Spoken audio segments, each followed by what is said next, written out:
មុននឹងប្រុសសង្ហានគួរឲ្យទាក់ទាញឈ្មោះមែនមករៀបការជាមួយនឹងខ្មោចទីគាត់នេះសិចស៊ីដល់ថ្នាក់គ្រប់គ្នាតាមសំស្នេហ៍មិនថាស្រីស្អាតឬក៏ក្រុមគាំទ្រឬក៏បយគឺជាអ្នកហាត់ប្រាណមានពុកមាត់ចាំខ្ញុំជួយទប់ឲ្យអូយឈ្មោះមែនសំនឹងរូបហើយអ្នកដែលចូលចិត្តបរិសសង្ហាមួយនេះបានគឺមានតែនារីម្នាក់នេះឯងដាមេស្រែ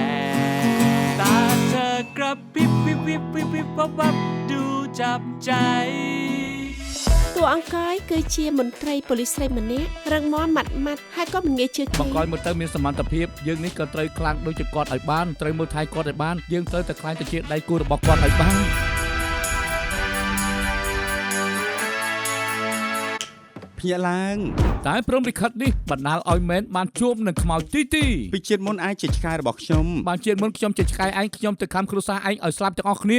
ដើមឡើយគឺមិនចូលចិត្តឃើញគ្នាទេគាត់ព្យាយាមស្អប់ខ្ញុំគ្រប់ពេលវេលាដល់ពេលនេះជាមួយគ្នាចាប់ផ្ដើមយល់ចិត្តគ្នាឯងសាករៀបរាប់ហេតុការណ៍នោះទៅមើលថ្ងៃនោះធ្វើស្អីគេដល់ថ្នាក់គេបុកឲ្យតែខ្ញុំកាយខ្លួនបានគេព្រមកាយខ្លួនវិញបានឃើញអត្តចរិតខ្លះរបស់មែនដែរអាម៉ានឹកទីខ្លាំងណាស់បានទីបានលើគេច្បាស់ជាសប្បាយចិត្តខ្លាំងណាស់ម៉ា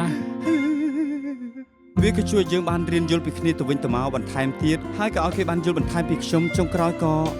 មែនអ៊ុងក្បាលឯងអីដដែលប្រុសពិតអីក៏សម្បើម្លេះហើយជីវិតមែននឹងទីនឹងទៅមុខរលូនឬក៏ត្រូវសញ្ញាលេងលះគ្នាទៅរកចម្លើយទាំងអស់គ្នានៅរោងភាពយន្តកំពុងចាក់បញ្ចាំងនៅគ្រប់រោងភាពយន្ត